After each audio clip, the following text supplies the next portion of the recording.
Assalamualaikum warahmatullahi wabarakatuh kepada semua pelajar. Okey, semua pelajar ni sihat ke?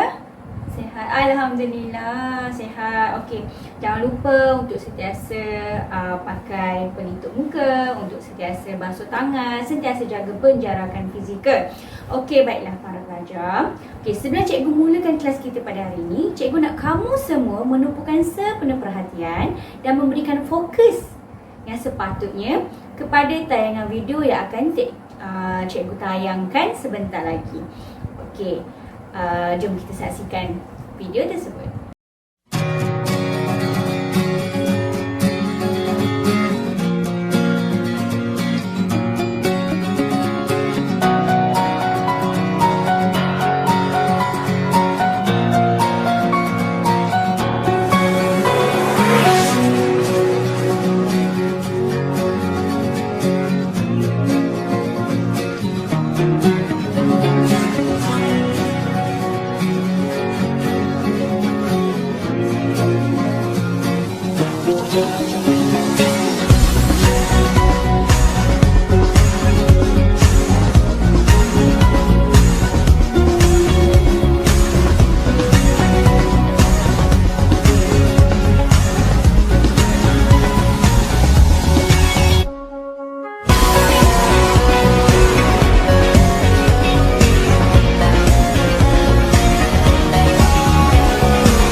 created using Powtoon. Okey, baiklah. Okey, seperti mana yang kamu telah lihat dalam video tersebut. Okey, cikgu nak tanya, apa yang kamu faham berdasarkan video yang telah cikgu tayangkan sebentar tadi? Macam mana Huda? Oh, ya, betul. Bagus Huda. Okey. Betul, sinopsis kepada cerita drama Khidmat untuk Negara. Okey, Azia? Ya, bagus Azia. Maksudnya Azia nampak macam keseluruhan cerita tu lah. Okey. Bagus. Terima kasih Azia. Okey, yang lain. Ada yang nak cuba? Ya, Zatiza. Boleh, tak ada masalah. Okey, cuba Zatiza. Ya, betul. Isu-isu yang ada dalam cerita tu. Bagus. Okey, terima kasih kepada semua pelajar yang telah memberikan pandangan masing-masing. Okey, dekat sini cikgu boleh lihat dan cikgu boleh nampak bahawa kamu semua faham dan jelas dengan apa yang cikgu cuba sampaikan pada kelas kita pada hari ini. Okey, baiklah. Cikgu akan terangkan apa yang akan kita belajar pada hari ini. Okey, kita akan belajar mengenai isu-isu masyarakat yang terdapat dalam drama Berkhidmat untuk Negara ini berdasarkan kepada watak-watak yang ada dalam drama ni. Okey, baiklah para pelajar sekalian. Okey, cikgu nak tanya, kamu dapat kenal pasti atau tidak watak yang terdapat dalam drama Berkhidmat untuk Negara ni? Ada ke tidak? Okey, baiklah. Cikgu akan terangkan dan cikgu akan memperkenalkan satu-satu watak yang ada dalam drama Berkhidmat untuk Negara. Okey, watak utama dalam drama ini adalah Aiman. Okey, kita juga ada watak-watak sampingan. Kenapa kena ada watak sampingan ni? Dia sebagai penyedap kepada sesebuah cerita dan menyebabkan berlakunya konflik dan apa semua. Sebab itu kita kena ada watak sampingan. Okey, watak sampingan yang terdapat dalam drama Berkhidmat untuk Negara adalah Fir Ghazali, Masnah, Cikgu Dahari, Nik Sinah dan Postman. Okey, watak-watak ini yang paling ketara ataupun kerap kali ditonjolkan dalam drama Berkhidmat untuk Negara. Okey, baiklah. Okey, cikgu nak tanya pelajar-pelajar sekalian. Kamu semua tahu tak atau kamu semua dapat kenal pasti atau tidak isu-isu masyarakat yang terdapat dalam drama Berkhidmat untuk Negara? Macam mana, Ira? Ya, bagus. Okey. Maksudnya kamu dapat tahulah sebersedikit apa yang konflik-konflik yang ada dalam drama Berkhidmat untuk Negara, betul? Okey, baiklah. Isu-isu masyarakat ini kamu boleh ambil apabila kamu melihat berlakunya sesuatu perkara ataupun pewatakan yang ditunjukkan oleh watak itu, sama ada ia menunjukkan kepada kebaikan ataupun kepada keburukan. Contoh yang cikgu dapat bagi, kita boleh lihat daripada watak Aiman yang merupakan watak utama dalam drama Berkhidmat untuk Negara ini. Apabila Aiman ni dia seorang yang agresif ataupun dia kita boleh juga bagi nampak ketara pewatakan dia apabila dia seorang yang sangat biadab dan menggunakan perkataan yang kasar. Apabila Aiman ni dia bercakap dengan Nik Sinah yang merupakan orang gaji di rumahnya. Sepatutnya sebagai orang yang lebih muda, kita sepatutnya menghormati orang yang lebih berusia ataupun yang lebih tua daripada kita. So dekat sini kita boleh menganggarkan bahawa adanya masyarakat yang bersikap biadab dan kurang ajar, ataupun masyarakat yang tidak menghormati orang tua, ataupun masyarakat yang tidak menggunakan bahasa yang indah. Dekat sini kamu boleh kenal pasti isu-isu masyarakat yang terdapat dekat dalam drama Berkhidmat untuk Negara. Okey, baiklah. Cikgu akan edarkan lembaran kerja untuk kamu semua dan kamu semua perlu mengisi jawapan yang setepatnya berdasarkan soalan-soalan yang akan cikgu berikan. Okey. Okey, seorang-seorang ambil satu. Ya. Nah, udah. Tak payah gigit-gigit pensel tu, dah nak ambil ni. Okey, nah Azia. Ya. Sabar. Cikgu akan bagi satu-satu. Ya, sabar.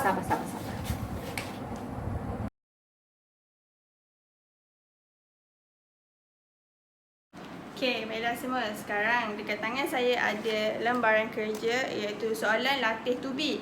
sekarang ni soalan latih tubi ni adalah soalan yang berkaitan dengan isu kemasyarakatan ataupun isu masyarakat yang terdapat dekat dalam drama Berkhidmat Untuk Negara. Baiklah, sebelum saya teruskan aktiviti kita hari ni, saya akan edarkan kertas soalan ni.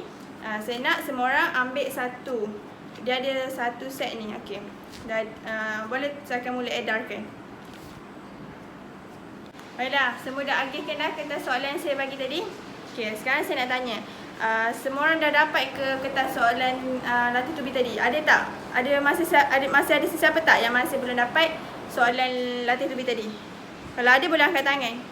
Saya rasa saya dah cetak cukup-cukup. Tapi ada lebih satu. Masih ada tak sesiapa yang belum dapat? Okey. Ada yang tak datang hari ni? Oh, okey. Patutlah lebih satu. Okey. Jadi sekarang ni semua orang dah dapat dah lah soalan latih tubi tu. Okey, saya akan beri awak semua masa untuk jawab soalan latih tubi ni. Sebab lepas ni kita ada satu aktiviti. Saya dah sediakan satu aktiviti yang macam main-main sikit. Tapi sebelum kita nak main-main tu, saya nak awak semua buat dulu soalan latih tubi ni. Okey, saya akan bagi kebebasan untuk awak semua berbincang dengan rakan sebelah. Okey, jadi sekarang ni saya rasa awak semua dah boleh mulalah untuk menjawab soalan latih tubi tu. Okey, setakat ni faham tak? Jelas tak dengan arahan soalan saya? Ada yang masih kurang faham ataupun kurang jelas dengan soalan ataupun arahan saya? Tak ada? Zulaikha faham ke? Amir? Ada sesiapa tak yang nak tanya apa-apa lagi? Okey, semua jelas dan faham lah kan? Okey, jadi dah bolehlah mula untuk buat soalan latih tubi tu.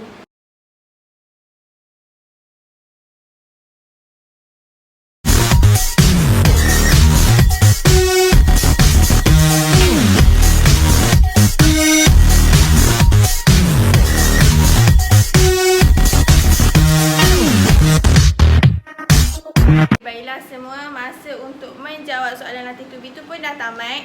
Jadi macam saya cakap sebelum ni, kita ada aktiviti yang main-main sikit. Okey, baiklah. Jadi sekarang ni saya nak awak semua untuk duduk secara dalam bulatan secara awak. Duduk dalam bulatan secara awak. Maksudnya dekat sini awak tukar-tukarlah dengan kawan-kawan tempat duduk tu. Contohnya Syah duduk dengan Su. Janganlah dah biasa duduk sebelah Su, janganlah duduk sebelah Syah lagi. Kali ni tukar. Mungkin Syah boleh duduk sebelah Kalisha. Okey, duduk tu secara awak tapi secara dalam bulatan, boleh? Okey. Okey, baiklah, semua orang dah ambil dah kan kedudukan tempat masing-masing? Okey, bagus. Okey, dah duduk secara awak kan? Okey, saya nampak dah duduk dah masing-masing, dah duduk pecah belah dah, duduk secara awak dah. Okey. Sekarang ni kita nak buat aktiviti apa hari ni sebenarnya? Yang tanya tak apa saya nak buat sebenarnya? Kita nak main apa hari ni? Yang sampai kena duduk dalam bulatan, pecah-pecah secara awak pula tu. Ha? Radio rosak kan? Okey, baiklah. Hari ni kita tak main radio rosak hari ni. Hari ni kita nak main aktiviti kotak beracun. Kat tangan saya ni kotak beracun. Pernah main tak? Ada sesiapa tak yang pernah main kotak beracun sebelum ni? Oh, semua dah pernah main lah kotak beracun. Okay, bagus. Kalau pernah main, maksudnya baguslah. Awak semua tahu lah kan macam mana cara permainan kotak beracun ni. Dah faham lah kan cara nak main kotak beracun ni? Okay, bagus. Walaupun awak semua dah pernah main, dah tahu dah cara nak main ni macam mana, tapi saya tetap akan terangkan dulu cara nak main kotak beracun ni. Okey, cara dia adalah saya akan mainkan muzik. Bila muzik saya dah mainkan, saya akan bagi awak kotak ni lah, kotak beracun ni. Okey, saya nak awak semua edarkan kotak ni, edarkan dekat rakan sebelah, bagi kat rakan sebelah kotak ni. Okey, bila edarkanlah sampai muzik tamat, maksudnya pas. Contohnya Aiman bagi dekat Ain bagi pula, edarkan pula dekat Hanan seterusnya sampailah muzik diberhentikan. Bila muzik tamat, orang terakhir yang pegang kotak tu akan didenda. Maksudnya kalau muzik tamat, awak ditangkap pegang kotak tu waktu muzik tamat, maksudnya awak akan didenda. Okey. Bukan denda tu bukanlah kita nak main denda kena jalan itik ke, kena lompat bintang ke, bukan.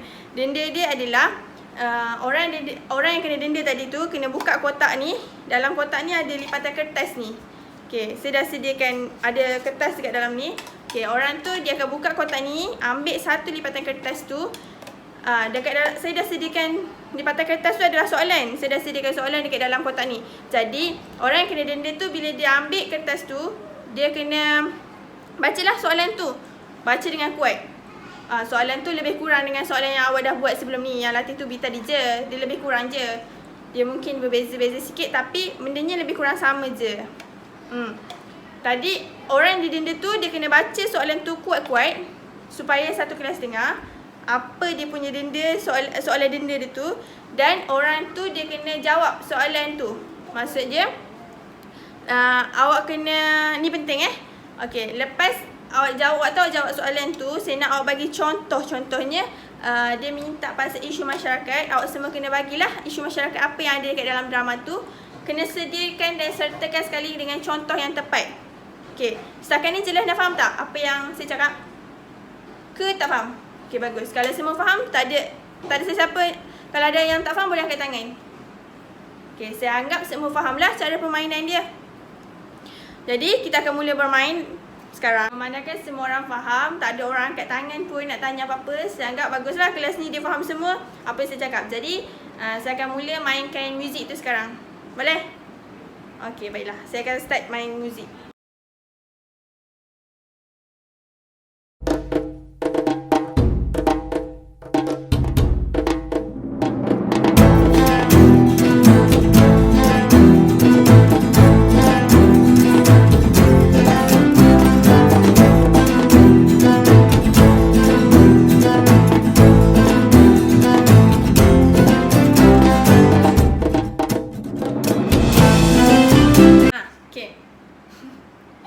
Okey, baiklah. Siapa yang pegang kotak tu tadi? Angkat tangan. Okey. Siapa? Jannah. Okey. Jannah pegang kotak. Okey, boleh ambil satu soalan kat dalam kotak tu. Cuba tengok baca soalan apa. Cikgu, saya baca ya. Soalan yang saya dapat ialah apakah isu kemasyarakatan yang boleh kita kaitkan dengan watak Aiman? Nyatakan dua isu serta rujuk anda. Okey, pertama, isu yang watak Aiman ni tunjukkan adalah isu masyarakat yang mementingkan kemewahan hidup. Contohnya, dia tak mahu menyertai PLKN kerana tidak sanggup berpanas. Aiman ni dia dah terbiasa hidup senang, selesa, jadi dia memang pentingkan kemewahan hidup. Dia rasa kalau dia masuk PLKN tu dia akan susah-susah dan panas. Isu seterusnya yang ingin diketengahkan oleh watak Aiman ni adalah isu masyarakat yang bersikap biadab dan kurang sopan.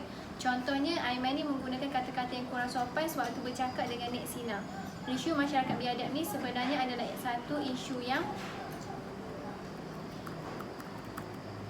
sedang kita hadapi sekarang, cikgu. Kalau kita lihat dalam kehidupan seharian kita pun, masyarakat biadab dan kurang sopan ni sangat banyak. Orang macam Aiman ni ramai, cikgu. Ramai je dalam kalangan remaja yang terdiri daripada pelajar sekolah menengah guna perkataan mencarut seperti bodoh, gila, bangang. Yang lebih teruk kalau kita lihat isu masyarakat biadab dan kurang sopan ni pun dah menjangkiti dalam kalangan murid sekolah rendah.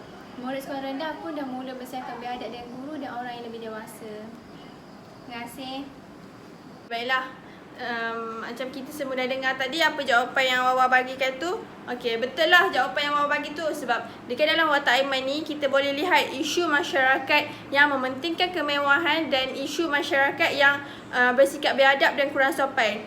Okey, sebab watak Aiman tu sendiri dia dah mengetengahkan, menonjolkan yang isu yang terdapat kat dalam drama Berkhidmat Untuk Negara ni. Salah antaranya adalah isu masyarakat yang mementingkan kemewahan dan juga isu masyarakat yang biadab ataupun tidak kurang sopan lah kat situ. Okey. Ada sesiapa tak yang nak tambah apa-apa daripada apa yang Wawa cakap tadi? Ya? Baiklah, silakan Ahmad. Bagus, silakan.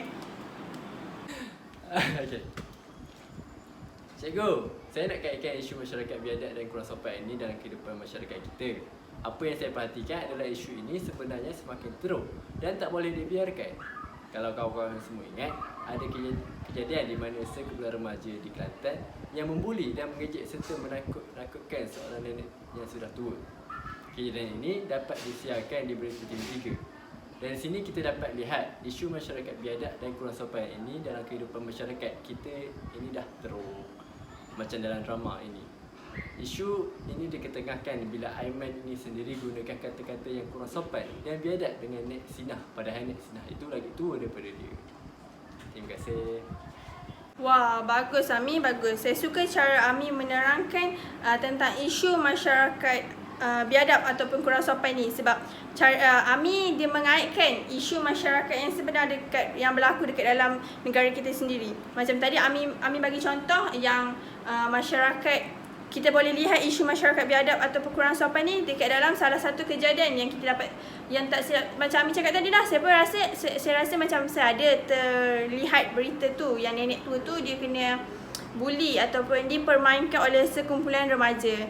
Okay, jadi saya harap awak semua boleh ambil iktibar dan bila isu ni diketengahkan, kita jadi macam semakin peka tentang isu masalah masyarakat biadab ni. Okay, baiklah, sekarang kita akan teruskan permainan kita.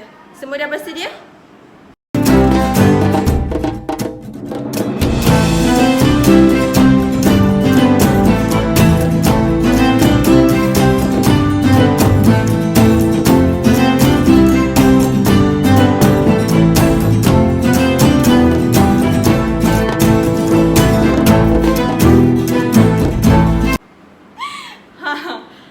Bagus betul. Siapa pula kali ni? Ya Allah, tadi saya tengok dah macam baling-baling je dah kotak tu. Siapa kena? Cikgu, kali ni saya pula yang terkena. Okey, baiklah, saya baca soalan saya, cikgu.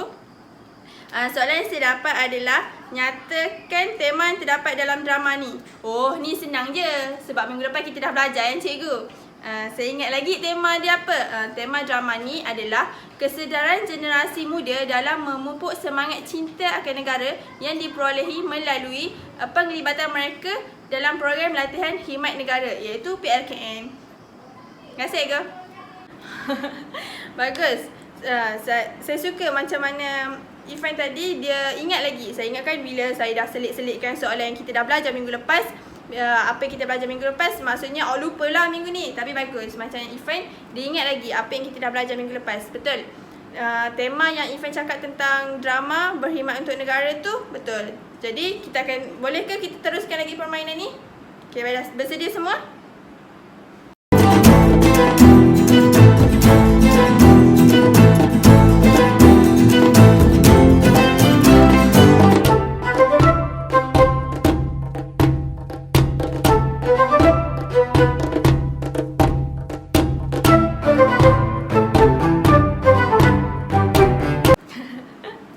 Ya Allah, kotak pun dah terbang merata-rata dah. Baiklah, Hana. Baiklah, apa jawapan awak untuk soalan tadi? Cikgu, saya pilih isu masyarakat yang berpengaruh dalam kalangan masyarakat. Isu ni kita boleh lihat dalam drama berkhidmat untuk negara, bila Maslah ni mencadangkan suami dia digunakan untuk kedudukan dan pengaruh untuk dapatkan pengecualian untuk Aiman tu supaya tak perlu menyertai PLKN. Kenapa saya pilih isu ni? Sebab isu ni sebenarnya terlalu dekat dengan kehidupan bermasyarakat sebenar. Okey, isu ni banyak je berlaku dalam kehidupan bermasyarakat kita. Kita dapat tengok bagaimana seseorang yang memiliki pengaruh atau kedudukan yang tinggi dalam masyarakat. Contohnya golongan-golongan yang ada jawatan tertentu menyalahgunakan kuasa untuk dapatkan sesuatu. Macam dalam hal ni Masnah tu salah lah, sebab dia nak suami dia gunakan kedudukan dan pengaruh untuk dapatkan pengecualian untuk Aiman tu. Isu masyarakat berpengaruh dalam kalangan masyarakat ni bagi saya isu bila ditonjolkan dalam drama ni, kita dapat tahu dan nilai bagaimana isu itu boleh menjamin kesejahteraan hidup bermasyarakat. Sebab dalam hidup bermasyarakat ni, golongan-golongan yang berpengaruh ni seharusnya menggunakan pengaruh dia tu ke arah kebaikan dan bukannya demi kepentingan sendiri. Terima kasih, cikgu. Baiklah kelas, apa yang Zahana cakap tentang isu masyarakat yang berpengaruh ke dalam kalangan masyarakat ni betul. Sebenarnya isu masyarakat berpengaruh ni, yang memiliki pengaruh dalam kalangan masyarakat ni, bukan hanya terjadi dekat dalam kalangan orang kenamaan je, tapi dekat dalam kalangan awak sendiri pun ada. Contoh yang paling dekat adalah pengawas. Okey, contoh yang saya bagi adalah golongan, contohnya pengawas ni dekat dalam kalangan awak semua adalah golongan yang memiliki pengaruh ataupun kedudukan, sebab dalam kalangan masyarakat pelajar. Okey, kenapa saya cakap macam ni? Contohnya Muiz, awak kan ketua pelajar. Jadi awak tak bolehlah bila Muiz ketua pelajar, kita semua kenal Muiz sebagai seorang ketua pelajar. Muiz ada kedudukan dan juga Muiz ada dia punya pengaruh yang tersendiri sebagai seorang ketua pelajar dekat dalam sekolah ni. Jadi Muiz, awak kan ketua pelajar, jadi awak tak boleh gunakan kedudukan awak sebagai ketua pelajar tu untuk kepentingan awak je. Faham tak maksud saya? Ni contohlah, contohnya saya tahu Muiz orang yang sangat bagus, sangat berdisiplin, sangat saya bagi contoh je. Muiz jangan marah saya pula. Nanti Muiz, kenapa Cikgu Zati kaitkan aku pula ni? Tak ada Muiz. Bukan saya cuma memberikan contoh supaya kita semua lebih faham apa yang dimaksudkan dengan isu masyarakat berpengaruh ni sebenarnya. Okey, contohnya kalau Muiz awak datang lambat kat sekolah, tapi disebabkan awak ada kedudukan, awak ada pengaruh yang tersendiri, itu ketua pelajar. Jadi awak bila awak datang lambat, tak ada orang yang berani nak ambil tindakan dekat awak. Jadi awak terlepas macam tu je lah. Jadi awak gunakan kedudukan dan pengaruh yang awak ada tu untuk kepentingan awak sendiri. Tapi dalam masa yang sama, bila awak bertugas, ada pelajar ataupun murid lain yang datang lambat, awak ambil tindakan. Berbeza dengan apa yang dengan diri awak sendiri. Bila situasi itu berlaku, awak dapat bebaskan diri sebab awak gunakan kedudukan dan pengaruh awak untuk kepentingan awak. Faham tak apa yang saya cakap kat sini? Okay, jadi saya nak saya nak awak semua beringat, bukanlah awak semua je, saya sendiri pun kita beringat dan mengamalkan untuk menjadi masyarakat yang memiliki pengaruh dan menggunakan kedudukan ataupun pengaruh yang kita ada tu untuk perkara-perkara yang lebih baik. Contohnya macam Abid Liu. Satu Malaysia kenal Abid Liu. Abid Liu adalah satu ikon yang terkenal ataupun satu individu yang kita kenal sebagai seorang memiliki pengaruh dan kedudukan dia tersendiri dekat mata masyarakat Malaysia. Tapi apa yang Abid Liu buat? Abid Liu dia gunakan kedudukan dan pengaruh yang dia ada untuk melakukan perkara-perkara yang lebih baik. Maksudnya dia tak gunakan untuk kepentingan diri dia, sebaliknya dijadikan kedudukan dengan pengaruh tu sebagai platform untuk dia menyampaikan sumbangan kepada orang-orang yang susah. Okay, samalah macam dalam drama Berkhidmat untuk Negara, isu masyarakat yang memiliki pengaruh dan kedudukan ni diketengahkan atau ditonjolkan oleh K.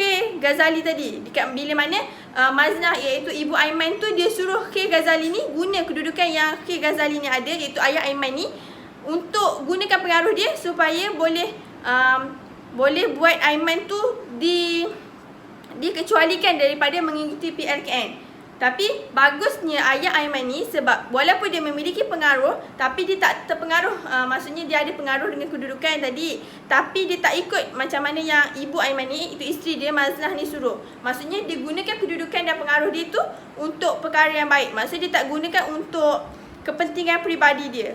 Okay, jelas tak setakat ni?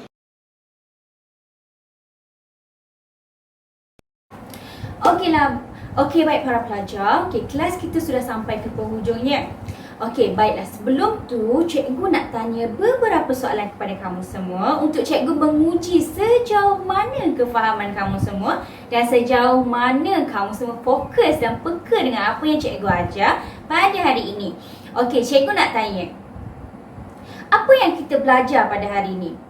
Ya. Bagus Ira, isu masyarakat. Betul. Tapi sebelum tu cikgu nak tanyalah,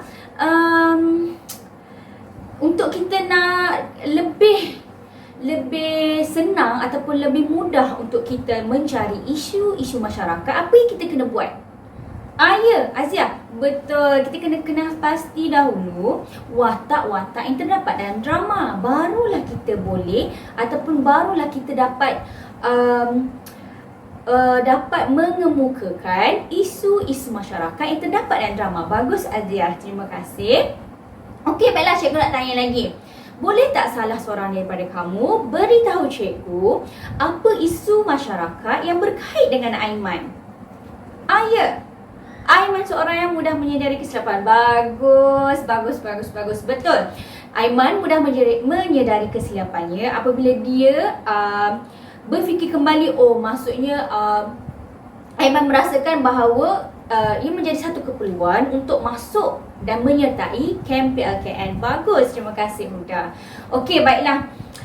Cikgu dapat rumuskan bahawa kamu semua ini faham dan jelas dengan apa yang cikgu ajar. Okey, cikgu akan berikan gambaran kepada apa yang kita akan belajar pada kelas yang seterusnya. Okey, kita akan belajar mengenai apa yang baik dan apa yang sepatutnya kita tolak. Yang baik kita ikut, yang jahat kita buang. Okey, itu gambaran yang dapat cikgu bagi. Jadi cikgu harap kamu semua dapat balik dan menyiapkan latihan yang telah cikgu berikan supaya kamu akan lebih faham dan kamu akan lebih ingat dengan apa cikgu ajar pada hari ini dan hari-hari yang sebelumnya. Okey, itu saja daripada cikgu. Sentiasa jaga diri. Jangan lupa untuk siapkan tugasan dan kita akan jumpa lagi dalam kelas yang seterusnya. Okey, cikgu minta maaf kalau ada salah dan silap daripada cikgu. Okey, Assalamualaikum warahmatullahi wabarakatuh.